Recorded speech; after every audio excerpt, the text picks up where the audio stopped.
주시는 말씀입니다. 하나님 주시는 말씀 고린도전서 11장 2절에서 16절까지 말씀 우리 한 절씩 교독하시고 마지막 절 합독하시겠습니다. 너희가 모든 일에 나를 기억하고 또 내가 너희에게 전하여 준 대로 그 전통을 너희가 지킴으로 너희를 칭찬하노라.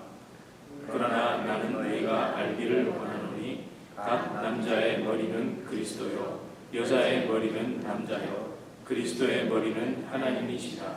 무릇 남자로서 머리에 무엇을 쓰고 기도나 예언을 하는 자는 그 머리를 욕되게 하는 것이요 여자로서 머리에 쓴 것을 벗고 기도나 예언을 하는 자는 그 머리를 욕되게 하는 것이니 이는 머리를 민 것과 다름이 없습니다.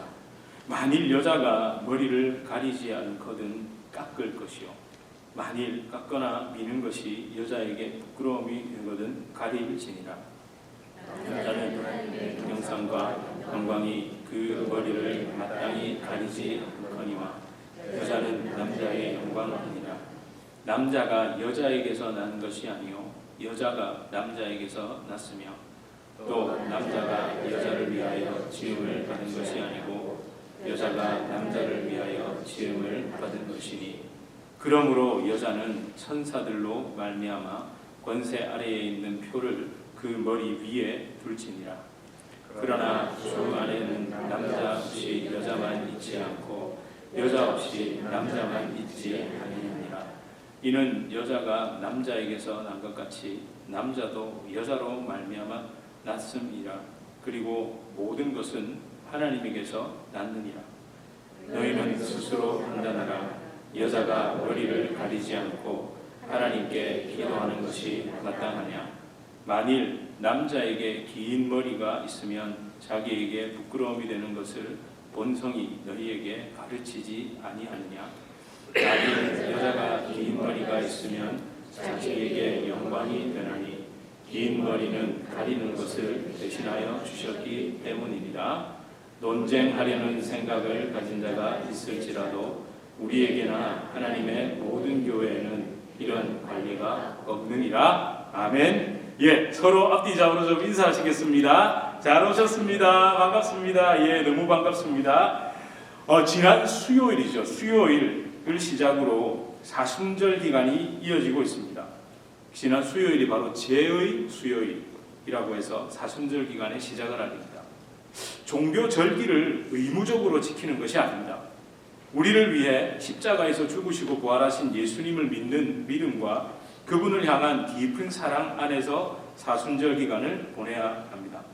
절기로서 사순절을 한 번도 강조하지 않았는데 이번에 참 감사한 것이 많습니다.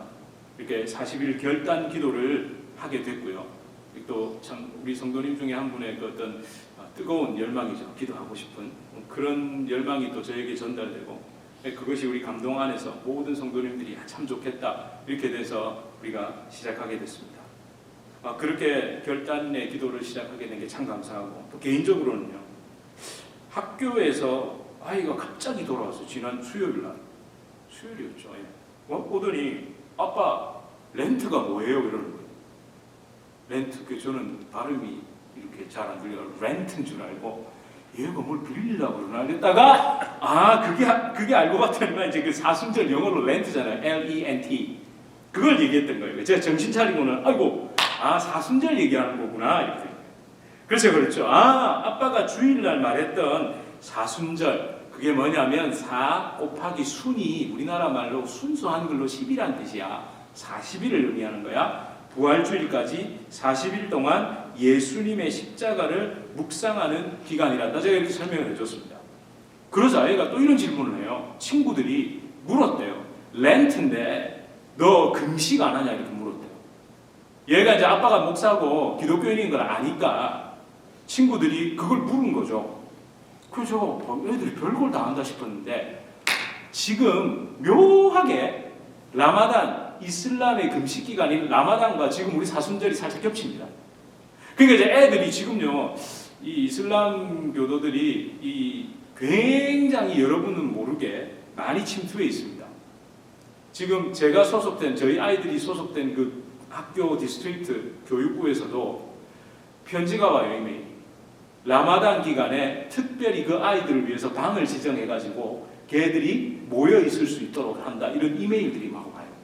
작년까지 그런 게 없었거든요. 그리고 뭐 도서관을 가도요. 라마단 이래가지고 장식도 해놓고 해둬요. 뭐 아무튼. 그래서 애들이 물었답니다. 너는 금식 안 하냐고. 그래서 제가 당당하게 말했죠. 이런저런 이유로 금식하는 것, 음식을 먹지 않는 것보다 더 중요한 것은 마음의 금식, 마음의 절제란다.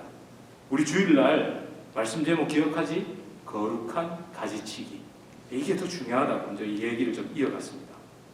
그렇게 지금 저희도 이 기도 제목을 가지고 딱 8시가 되면 아이들과 식탁에 앉아가지고 기도를 합니다. 제가 막내 보고는 그냥 너는 읽기만 하여라. 읽기만 해도 그죠? 그렇게 이제 하고 있는데 여러분 어떻습니까?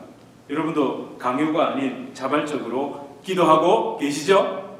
네. 아멘 소리가 이래가지고 안 됩니다. 기도하고 계시죠? 네. 아멘. 기도하셔야 됩니다, 여러분. 여러분 거룩한 가지치기. 그 가지치기가 거룩한 접붙이기로 이어져야 됩니다. 여러분 오늘 그걸 한번 더 하고 싶었는데 다음 기회로 넘겨두고 요한복음 15장까지 연결됐던 그거 꼭 여러분 저는 한 번도 그 생각을 못 해봤다니까. 예수님이 포도나무다라는 것만 생각했지 내 아버지는 농부라는 걸 왜 까먹으셨냐고요. 저도요.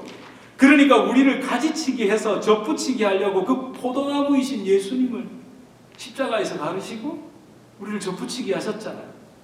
아닙니까? 오, 굉장히 새삼스럽게 보시네요. 그렇게 된 겁니다. 그렇게 주님에게 접붙여졌기 때문에 너희는 가지니 그 열매가 맺히는 거예요. 우리는 거룩한 가지치기가 돼야 거룩한 접붙이기까지 연결이 되는 겁니다.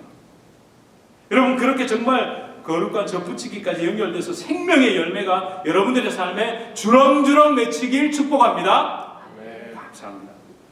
여러분 오늘 본문을 보면서 사실 본의 아니게 지금 기르고 있는 머리, 여러분 그 생각 한 번도 안 하셨어요? 왜 머리를 저렇게 기르지? 안 하셨어요? 왜 기르고 있을까요? 겨울에 이게 작년 넘어가면서 연말 동안 제가 좀 이렇게 바빴습니다. 그리고 작년 우리 요번 겨울에 되게 추웠잖아요. 새벽기도 나오시는 분들은 아실 거예요. 냉장고보다 더 냉장고 같은 차문을 열고 앉으면 이게 막 모르겠어요. 이게 막 얼마나 추운지 모릅니다. 근데 이게 머리를 길러놓으니까 덜 춥더라고요. 그래서 제가 이걸 깎으면 감기 걸릴까봐 그래가지고 그냥 깎아서 진짜 막 그럴 때는 굶다 아시죠? 굶다가 그렇게 그립고 그렇게 춥다 보니까 제가 머리를 길렀습니다. 그런데 이걸 보니까 남자는 머리를 기르면 안 된다고 지금 나오잖아요. 깎아야 되나? 뭐 이런 생각이 들었습니다. 우리 여성분들은 제가 예배당 입구에다가 뭘 하나 좀 비치를 해야 되겠죠. 머리에 수건, 집에서 수건 하나씩 가져오세요. 이렇게 쓰고 우리 예배 드려야 되잖아요. 이런 생각을 했습니다. 근데 여러분 정말 성령 하나님께서 사도 바울을 통해 이 본문을 기록한 이유가 3절의 기록을 보면 마치 남녀 간에서요 여자 위에 남자 위에 그리스도 위에 하나님 이래가지고 남녀 사이의 우열에 대해서 말하는 걸까요? 남자는 머리를 기르지 말고 여자는 머리를 길러야 한다는 두발 규정에 대해 기록한 것일까요? 여자는 머리에 수건을 쓰고 그러니까 베일을 쓰고 남자는 쓰지 말라는 종교 예법, 예배 모범 이런 걸 기록한 걸까요? 아닙니다. 절대 아닙니다. 우리는 사도 바울의 논리 전개를 좀 주목해 봐야 됩니다. 사도 바울의 그 논리 전개의 특징, 서술 방법, 이야기를 끌어가는 방식에 주목할 필요가 있습니다. 사도 바울의 논리 전개는 끝까지 들어봐야 할 수 있습니다. 끝까지. 우리가 지금까지 고린도전서를 통해 그런 경우를 정말 많이 봤죠. 그 대표적인 것이 뭐가 있습니까? 자, 처음에 우상에 바쳐진 제물, 그 고기를 먹어도 된다는 것처럼 말을 하죠. 그랬잖아요. 근데 결론이 뭐였습니까? 나는 먹지 않겠다 이러잖아요. 내가 그 고기 먹는 것을 보고 형제가 실족한다면 나는 영원히 고기를 먹지 않겠다라고 말합니다. 먹지 말아라! 보다 더 무서운 말이에요. 네. 또 있죠. 자유를 누리라고 말하는 것처럼 보입니다. 그러나 이기기를 다투는 자마다 모든 일에 절제한다고 말합니다. 모든 것이 가하나 모든 것이 유익하지 않다. 덕을 세우지 못한다. 너의 자유 그 양심마저도 네 것이 아니다라고 자유의 절제, 제한, 거룩한 가지치기에 대한 그 삶에 대한 이야기를 결론으로 맺었죠. 여러분 오늘 본문도 마찬가지입니다. 끝까지 읽어보면 머리를 길러라 말아라 머리에 뭘 쓰라 말아라 이 얘기를 하는 게 아닙니다. 머리에 어떤 것을 무엇을 쓴다는 그 참 의미가 뭐냐, 머리를 기른다는 것의 진정한 의미가 뭐냐, 이걸 말하고 있는 겁니다. 성별의 차이를 따라서 모든 인간, 하나님을 떠나서 범죄 타락한 인간이 무엇을 쓰고 있어야 하는지, 왜 써야 하는지에 대해서 말하고 있다는 겁니다. 이걸 놓치면요 그냥 종교 예식, 규례, 더 나아가 굴레가 되는 겁니다. 굴레. 심지어 싸움 나죠. 싸움. 여러분 3절과 12절을 가지고 남녀 혹은 부부 간의 기싸움의 그 근거 구절로 우리 되면 안 됩니다. 네, 안 되는 거예요. 그리고 4절에서 6절 또 13절에서 14절을 가지고 종교 예법이죠. 머리에 수건을 쓰고 예배에 참석하는 것, 그거냐 아니냐 이거 따지는 수단으로 이용하면 안 됩니다. 여러분 머리에 수건 쓰는 거 있잖아요. 이거 쓰느냐 마느냐가 너무너무 중요한 한 종교와 한 집단이 있습니다. 한 종교는 뭘까요? 천주교입니다. 한 집단이 뭔지 아세요? 그 이슬람교 말고 그쪽은 그쪽이고 이제 처음 들어보실 수도 있습니다. 안상홍 증인회라고 일명 하나님의 교회라는 곳이 있습니다. 한 번도 안 들어보셨나요? 가서 저기 이렇게 인터넷에다가 안상홍 증인회 이렇게 검색을 한번 해보세요. 천주교는 잘 아실 겁니다. 미사포라는 이름으로 머리에 이렇게 쓰죠. 한번 보여드릴게요. 여러분 잘 아시죠? 혹시 이 사람이 누군지 아세요? 쓰고 있는 사람이? 김태희, 탤런트 김태희입니다. 천주교입니다. MBC에서 특집으로 이렇게 스페셜로 이 김태희가 뭐 이렇게 하는 그걸 했는데 제가 이걸 일부러 이걸 했습니다. 쓰고 아이고 뭐 이쁘다 그죠? 예, 아이고 뭐 이렇게 되니까 그죠? 갈리지 말지 이렇게 쓰고 있지 이렇게. 천주교는 너무 잘 아실 겁니다. 근데요 이 미사포를 요즘은 거의 안 쓴다고 합니다. 1969년 제2차 바티칸 공회에서 전례 개혁이 있었습니다. 그 후에 1983년 천주교회법 개정에 따라 여성들의 미사보 착용 의무가 권장사항으로 바뀌었습니다. 그렇게 미사보를 착용하는 비율이 점점 줄어들었고 2020년대에 들어서는 고령의 여성들을 제외하고는 거의 착용하지 않는다고 합니다. 여러분 왜 이걸 착용하지 않을까요? 지금까지 잘하고 있었잖아요. 거추장스러워서 그랬을까요? 근데 여러분 이거 접으면 가방 안에 쏙 들어가잖아요. 저 혼자 추측을 해봤습니다. 왜 이걸 안 쓸까? 권장사항으로 바뀌고 난 다음에 미소를 지으시는 분들은 답을 아시는 것 같아요. 그룹 많았잖아요. 헤어스타일도 꽁빵 넣었는데 볼륨업 쫙 했는데 이걸 딱 뒤집어 쓰면 푹 꺼지잖아요. 아닙니까? 우리 이거 푹 꺼지면 곤란하잖아요. 머리숱 없어 보이잖아요. 가오가 안 살잖아요. 가뜩이나 머리에 힘도 없고 숱도 빠지는데 이게 눌리면 안 되거든요. 제 추측이라고 했습니다. 제 추측입니다. 그런 것이 아닐까라고 생각을 해봤습니다.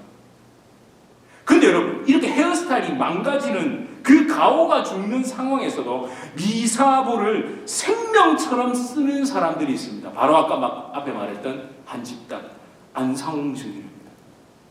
여러분 그 사람들요 여자들 거기는요 남녀를 또 갈라서 예배를 드립니다. 한쪽에는 전부 남자고요 한쪽에는 전부 여자입니다. 그리고는 여자들은 다 미사보를 쓰고 있습니다. 아까 제가 찾아보세요. 깜짝 놀라실 거예요. 모양은 건물은 개신교회 건물 같은데 머리에 다 쓰고 있는 거 보면 천주교회 같아요. 왜 그러냐면 이 안상홍 증인의 특징은 기존 교회, 망해가는 교회를 인수합니다. 그래서 간판만 바꿉니다. 그럼 사람들이 뭐라고 생각할까요? 그렇죠. 그런 전략을 쓰는 거예요. 그렇다면 여러분 우리 개신교, 우리 기독교는 왜 머리에 뭘 안 쓰고 기도합니까? 여러분 좀 쓰고 하면 좀 예배가 더 잘 드려질 것 같으세요? 어떠세요? 우리는 곧 죽어도 스타일 죽는 건 안 되잖아요. 안 써도 됩니다. 왜 그럴까요? 우리 이미 쓰고 있습니다. 남자와 여자 구분 없이 이미 우리는 예수 그리스도의 은혜를 쓰고 있습니다. 아멘? 남녀 불문하고 예수 그리스도의 십자가 그 보혈의 은혜가 우리 전 존재를 둘러싸고 있고 감싸고 있기 때문에 쓸 필요 없는 겁니다. 그런 의미에서 남자와 여자는요, 본질에 있어서 차이가 없습니다. 하나님이 창조한 존귀한 인격체라는 것, 그 본질도 동일하지만 또 같은 본질이 뭐가 같은 동일할까요? 은혜가 필요하다는 것에 있어서 하나님을 떠나 범죄 타락했기 때문에 반드시 은혜가 필요한 존재라는 것에서 그 본질은 남자, 여자 다 동일한 겁니다. 여러분, 사실 이 차등, 차별, 심지어 계급처럼 보이는 그 어떤 것도 남녀 사이에 존재해서도 안 되고 지금 존재하지도 않습니다. 제가 여기서 여성 인권의 역사 강의를 할 수는 없습니다만, 그러나 분명한 것은 이 미국이죠. 이 미국조차 여성 투표권이 인정된 게 100여 년밖에 안 됐습니다. 수만 년의 인류 역사 속에서 여성의 인권, 참정권이 비약적으로 발전하기 시작한 것 불과 200년도 안 됐습니다. 그런데 성경은 어떤 줄 아세요? 성경이 기록상으로 보면 언제 기록됐죠? 적어도 4,500년 전 모세가 기록했잖아요. 그 당시에. 여러분, 근데 이 모세오경에는 이미 여성에 대한 권리를 보장하고 있습니다. 4,500년 전이라는 것을 감안하고 들으셔야 됩니다. 여러분, 슬로보아스의 딸들 아세요? 민수기 27장에 있습니다. 그 슬로보아스의 딸들은요, 그 당시에 여자가 재산권을 인정받았다니까요. 율법에 의해서. 그걸 굉장히 놀라셔야 되는데. 옛날에는 어떻습니까? 불과 우리 한두 세대 전 위에만 해도 주로 누가 상속받습니까? 장난 아닙니까? 장난. 여자가 어디 상속받습니까? 근데 4,500년 전에 여자들에게 상속권을 인정합니다. 그러면 이렇게 하실 거예요. 여자들 생리하면 격리해라 그러고, 애 낳아도 격리해라 그러고, 그리고 뒤집어서 한번 생각해 보세요. 여성분들이 그 생리 기간, 그때 격리를 하고, 또 격리하고 난 다음에 정결의식을 하는 게 속박입니까? 구속입니까? 구속입니까? 구속이 아니죠. 구속입니까? 아니죠. 보호입니다. 보호. 여러분, 일종의 그 생리휴가 아닙니까? 여러분, 그 날이 되셨는데 남편이 야! 밖에 나가서 일 안 해! 이러면 됩니까? 안 됩니까? 안 되잖아요. 근데 그때 그렇게 했어요. 근데 모세의 율법에는 그때는 따로 나가서 그렇게 격리하고 있어라. 그잖아요. 그때 물이 귀했습니다. 근데 그게 마치고 오면 꼭 씻어라. 왜 그 생각을 짚지를 못하죠? 여러분, 얼마나 하나님이 좋으신 분입니까? 하나님은 처음부터 여성의 인권, 여성의 그 권리 너무너무 챙겨주신 분입니다. 언제요? 4,500년 전부터. 여러분, 오늘 본문도 마찬가지입니다. 머리에 쓰는 것, 그리고 머리를 기르게 하는 것, 여자들에게 이걸 권면한 것은 고린도 교회 여자 성도들이 쓸데없는 구설수, 논쟁에 빠지지 않고 오르지 않도록 배려해 주는 겁니다.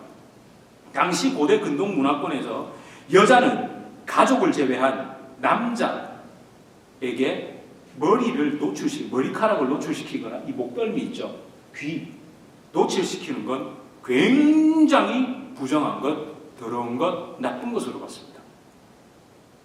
심하면 종교 규례에 따라 처벌을 받고 이혼 사유가 되기도 했습니다. 그래서 이슬람교는 여전히 히잡을 쓰게 하죠. 부르카 이런 것들 하잖아요. 또한 로마 문화에서 남성은요 무조건 짧은 머리입니다. 머리를 탁 짧게 깎습니다.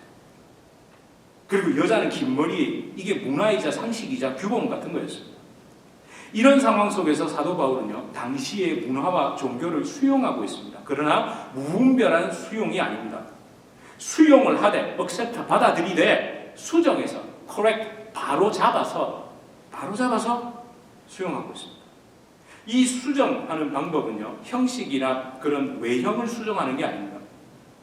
수건을 쓰는 것 속에 있는 영적인 의미를 굉장히 부각시키고 있습니다. 제가 끝까지 봐야 된다고 말씀했죠. 오늘 본문 16절까지 해서 마지막 핵심 구절은 사실 15절입니다. 15절.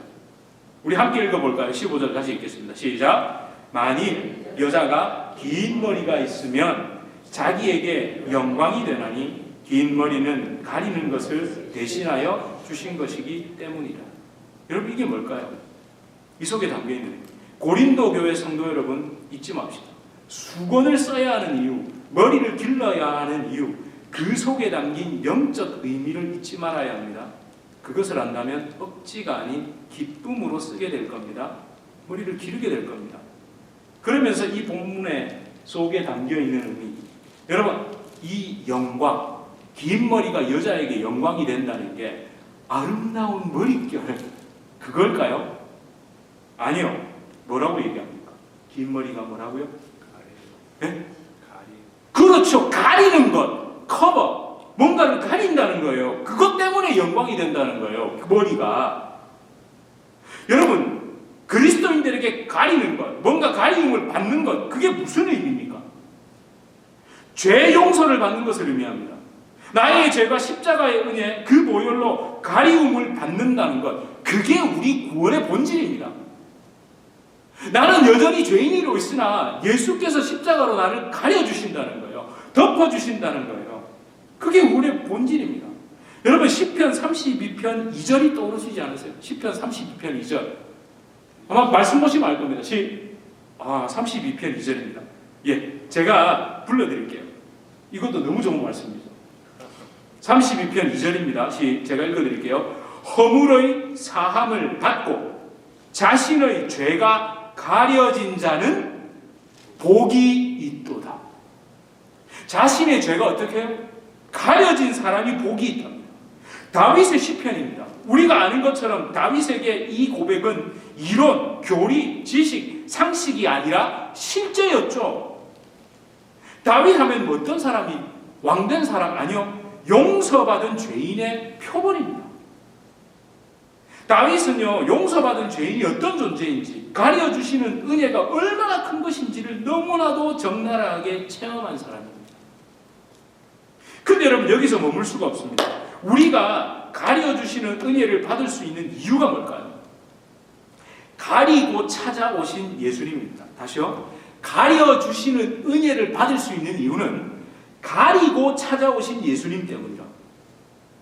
예수님의 성육신이 어떤 의미일까요?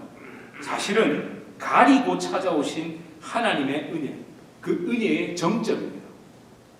물론 예수님이 사람 몸을 입고 오신 이유는 너무나 많습니다. 그 신학적인 의미, 영적인 의미는 너무 다양합니다. 당연히 우리의 죄를 대신해서 십자가에 못 박혀 죽으심으로 모든 율법과 제사를 완성하기 위해 인간의 육체를 입고 오셔야 했습니다. 그렇죠?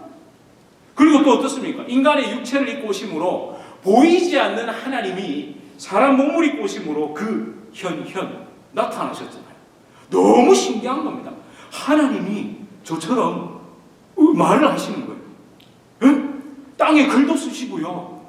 같이 떡도 떼시고요. 여러분 이게 진짜 놀라운 거예요. 보이지 않는 하나님이 보이는 육체를 입고 오셔서 하나님이 어떻다는 걸 그대로 보여주시는 거예요. 저는 그런 상상 많이 했는데 혼자 기도.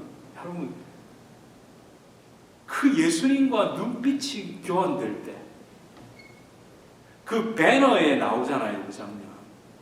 배너가 잡혀가면서 막 목이 말라가지고 막 물 주려고 그러니까 그 간수가 막 못 마시게 하는데 주님이 다가오시죠. 그래서 주님이 물을 딱 떠주니 그 컷이 예수님 뒷모습이고 그 유다 배너의 얼굴을 보이는데 너무 놀라서 이렇게 쳐다보잖아요. 그리고 그 간수가 채찍을 들고 예수님을 때리려고 하는데 어떻게 합니까? 주님이 딱 돌아서시죠. 그리고 둘이 딱 눈이 마주치는데 그 사람이 어떻게 합니까? 이걸 스르르 내리죠. 그게 뭘 의미할까요? 그 주님의 사랑의 눈을 경험한 베나, 그 주님의 위엄과 권위를 본 그 간수. 여러분 그런 묵상하면 막 저는 지금 막 몸에 전율이 와요. 그분이 그 눈으로 우리를 바라보시고 제자들을 보시고 오병이어의 기적을 일으키시고 맞습니다. 그래서 사람의 몸을 입고 오셨던 것도 너무 중요합니다. 그러나 상대적으로 덜 강조되는 것이 있더라는 거예요. 바로 가리고 찾아오신 예수님. 사람의 몸을 입고 그분이 오셔야 되는 거예요. 왜요? 빛이십니다. 빛인 그분이 어둠인 우리에게 찾아오시기 위해 혀를 가리고 찾아오신 거예요. 사람의 몸을 입고 우리와 같이 우리처럼 되셔서 찾아오신 겁니다. 여러분, 왜 그래야만 됩니까? 어둠은요, 빛이 존재하는 순간에 사라져버리기 때문에 그렇습니다. 하나님께서 자신을 가리고 제한하고 가두고 찾아오시지 않으면 죄악된 우리, 어둠 그 자체인 우리는 죽음 정도가 아니라 존재 자체가 그냥 사라져버리기 때문에 그렇습니다. 가리고 찾아오시는 그 예수님, 그 하나님에 대한 기록이 신약에만 있습니까? 예수님만 나타내고 있습니다. 아니요, 이미 예표되어 있습니다. 언제요? 출애굽기 34장 29절에서 35절입니다. 우리 함께 좀 읽어보실까요? 시작. 모세가 그 증거의 두 판을 모세의 손에 들고 시내산에서 내려오니 그 산에서 내려올 때에 모세는 자기가 여호와와 말하였으므로 말미암아 얼굴 피부에 광채가 나나 깨닫지 못하였더라. 아론과 온 이스라엘 자손이 모세를 볼 때에 모세의 얼굴 피부에 광채가 남을 보고 그에게 가까이 하기를 두려워하더니. 여러분 안 보이세요? 보십니까? 좀 같이 좀 읽으면 좋겠습니다. 시작. 이스라엘 자손이 모세의 얼굴에 광채를 보므로 모세가 여호와께 말하러 들어가기까지 다시 수건으로 자기 얼굴을 가렸더라. 아멘. 여러분, 이게 뭡니까? 이것은요, 시내산에서 언약을 맺기도 전에 금송아지를 만들어 섬김으로 하나님과 언약을 깨뜨린 이스라엘 백성들이 다시 언약을 받죠. 모세가 그렇게 다시 올라가서 하나님께 두 돌판을 받습니다. 근데 그때 모세가 뭘 체험하죠? 손으로 덮으시는 그 하나님이 네가 엎드려 있을 때, 네가 그 반석 사이에 있을 때 내가 손으로 네 등을 만지고 지나가면, 너를 덮으면 너는 나의 등만 볼 거라고. 그렇게 하나님의 현현을 체험했어요. 그러니까 그 은혜를 체험하니까 모세의 얼굴에 하나님의 영광이 스며들어 있었습니다. 그렇게 모세의 얼굴은요, 형언할 수 없는 빛으로 인해 빛이 났습니다. 그 빛을 도무지 볼 수 없었던 이스라엘 백성들, 그들이 느낀 게 감탄이었을 거예요. 우와, 모세 얼굴에 빛난다. 그런 얘기 하지 마세요. 어떤 목사님들 보면요, 뭐 자기 뒤에 뭐 이렇게 있는데, 여러분 진짜 제 뒤에 만약에 이게 있으면요, 여러분 그 자리에서 죽습니다. 잘못하면. 하나님의 현현을 봐버렸는데요, 가리지 않은 상태의 그 하나님의 빛을 보면 죄인이 우린 죽어요. 감탄한 게 아니라 우와, 모세 이렇게 한 게 아니라 두려움이 임한 거예요. 두려움. 어둠이 빛의 존재를 인식하는 순간 가장 먼저 느끼는 사라짐에 대한 두려움이 있잖아요. 삭제돼 버릴 것 같은 공포, 딜리트 버튼 딱 누르면 딜리트 될 것 같은 그 공포를 느끼는 거예요. 그래서 모세가 어떻게 했죠? 가린 겁니다. 가린, 수건으로 얼굴을 가리고 그들에게 하나님의 말씀을 전하는 겁니다. 그러니까 예수님이 육체를 입고 오셔서 말씀을 전하고 보여주신 것은 사실은 가리고 찾아오신 거예요. 사랑하는 성도 여러분, 말씀을 좀 마무리하겠습니다. 오늘은 이렇게 하고 말씀을 좀 마무리하겠습니다.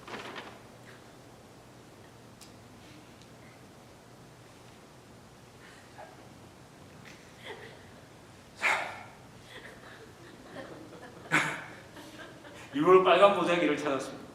보혈로 가리. 어떠세요? 괜찮습니까? 저 오늘부터 이렇게 하고 설교를 좀 할까요?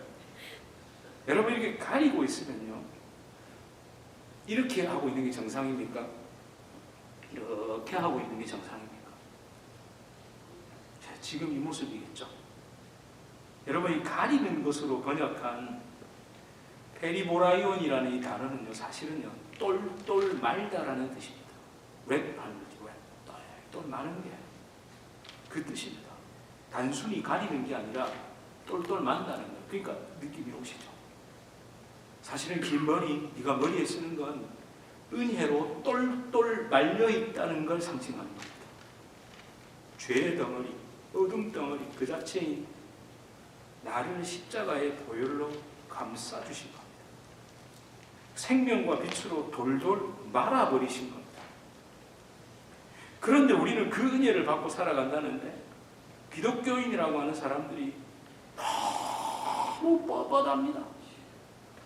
뻣뻣하다 못해 뻔뻔하고요. 그러면서 여전히 똘똘 말려있으면서도 막 꿈틀꿈틀거리고 버둥버둥거립니다. 아무도 이러고 있질 않아요. 아무도 이러고 있질 않는다. 사랑하는 성도 여러분, 가려주시는 은혜를 받았다면 진짜 겸손하지 말라 그래도 겸손할 수밖에 없습니다. 그리고 누군가를 가려주는 삶을 살 수밖에 없습니다. 그렇게 살게 된다니까요. 내가 가려주시는 은혜를 받았는데 어떻게 들춰낼 수가 있겠냐고요. 우리 뉴저지 주님의 교회, 이런 나를 가려주신 은혜를 깊이 체험한 성도들로 가득한 교회가 되기를 축복합니다. 그 은혜를 받았기에 누군가를 가려주는 예수님 닮은 성도들로 변화되기를 축복합니다.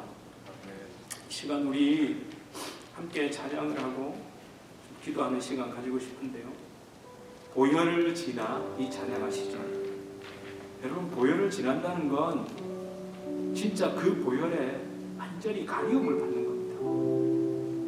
그렇게 우리 정말 찬양할 때 하나님, 내가 보혈을 지나서 보혈을 통해서 그 보혈이 나를 가리고 덮는 그 은혜를 내가 체험했다면 하나님, 누군가를 가려주고 덮어줄 수 있는 하나님, 그런 정말 하나님 예수님 닮은 성도 되길 원합니다. 우리 이런 마음으로 함께 찬양하겠습니다. 보혈을 지나 하나님 품으로, 보혈을 지나 아버지 품으로, 보혈을 지나 하나님 품으로 한 걸음씩 나가네. 다시 한번 보혈을 지나, 보혈을 지나 하나님 품으로, 보혈을 지나 아버지 품으로, 보혈을 지나 하나님 한 걸음씩 한 걸음씩 나가네. 존귀한 주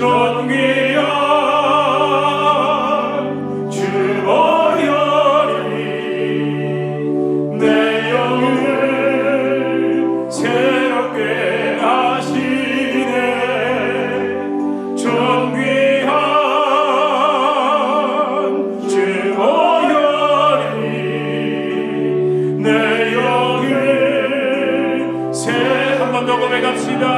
보혈을 지나, 보혈을 지나 하나님 품으로, 보혈을 지나 아버지 품으로, 아버지 품으로, 보혈을 지나 하나님 품으로 한 걸음씩 나 존귀한 주 보혈, 존귀한 주 보혈이, 주 보혈이 내 영을 새롭게 하시네. 존귀한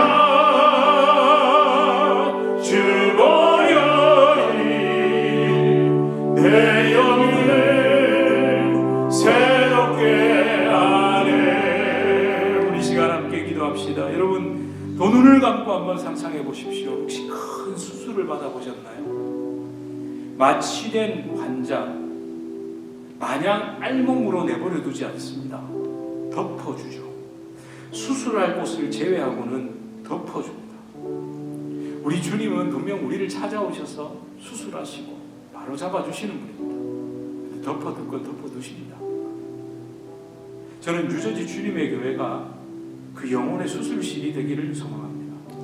예수님께서 성령의 검으로 집도하시는 영혼의 수술실 되기를 원합니다. 그래서 여러분, 그렇게 나의 들보도 수술받고 당신의 티도 수술받고 우리 모두의 연약함, 악함, 허물, 상처, 아픔, 어둠, 이 모든 온갖 것들을 수술받을 수 있는 곳이 가려주시되 또 치유해 주시는 그 은혜, 그 은혜가 임하는 곳이 우리 뉴저지 주님의 교회가 되게 해달라고, 그리고 여러분들의 삶과 가정이 되게 해달라고 우리 시간 함께 기도하시겠습니다. 주님,